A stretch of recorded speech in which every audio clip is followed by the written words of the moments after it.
Hi, it's Nancy Schick, attorney, mediator, and conflict resolution coach in New York City.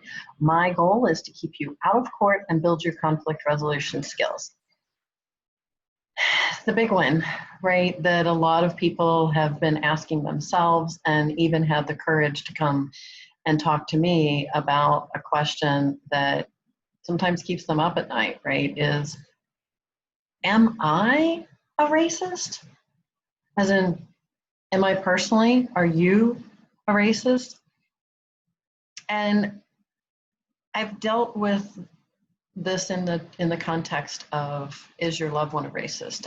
I have a course in my online school, and you probably have seen some of my work by now. And if not, I encourage you to go and take a look at some of these courses and learn a little bit about the process that I use, which is my proprietary third-year conflict resolution process.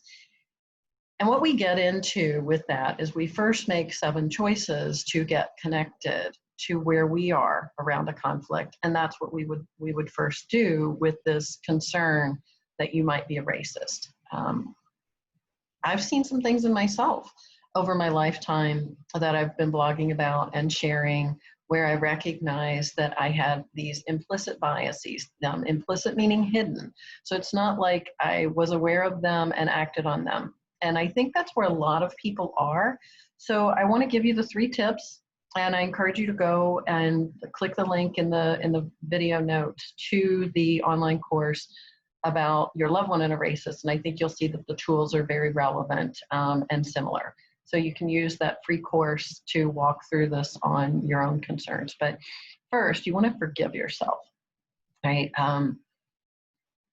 You likely have engaged in racist behavior. Unfortunately, we all do things without recognizing it because of these implicit biases, these messages that we've been getting since childhood from the media, from people around us, and we don't always question where they come from. So just forgive yourself that you've probably done some of that, and you may have some people that you need to reach out to and clean that up. But we want you to first get really deeply connected to yourself around this, so that you're not also expecting that an apology will free you and get some sort of particular result. This is more about you freeing yourself, okay? And it doesn't really matter as much whether that other person is ready to hear your apology. And I'll deal with apologies in another video. Second, you want to separate the behavior from the person, right? So you want to do this for yourself. You want to recognize that you may have had a racist behavior. You may have acted on a belief that was possibly racist, right? Possibly just ineffective and coming from a place of fear and misinformation.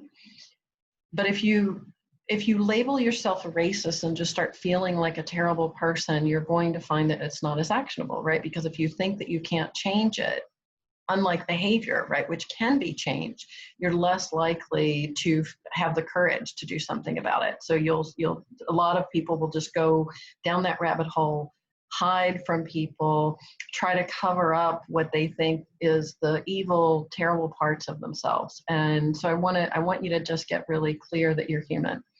And most of what has happened in your life, you can clean it up. And that's one of the things I coach people on regularly.